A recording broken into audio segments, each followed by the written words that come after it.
Hello, I'm Christine Tacon. I'm recording this from my home in Macclesfield for the Northern Power Women International Women's Day event.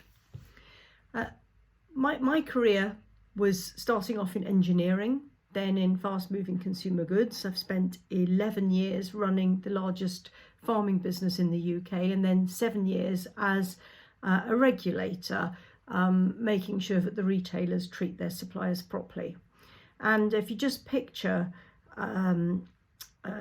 engineering, farming, first regulator, you can see that all of those can be pretty lonely jobs for women.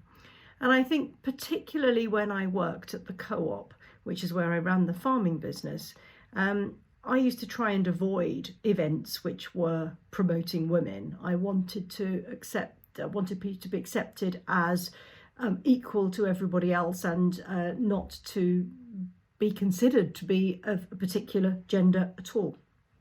However, as I got further on in my career, I realised that some of us are quite confident and feel that we can compete equally with men, but that then tends to get a certain sort of woman rising to the top. And I think it's terribly important that we get diversity in all sorts of skills and attitudes, as well as race, gender and everything else.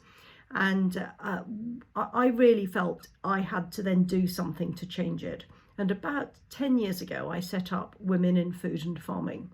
And we started off with just a group of us rather senior people in the industry, all bringing along to meetings 2 people who none of the rest of us would know, which generally meant we had to go young. And found that more and more of the meetings had a predominance of people under 30, because every time I asked people to invite somebody else along.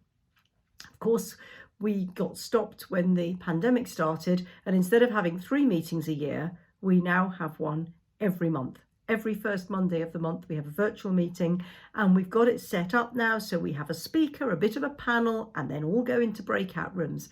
And it has been absolutely fabulous. We've had people from all over the world joining in, and the whole idea of having people more experienced just chatting as equals with people right at the beginning of their career has had a huge impact. And I just wanted to say how important it is that whereas we ourselves might not have felt that anything has worked against us in our career, not to assume that that doesn't happen to everybody else, and that we can change it. Thank you.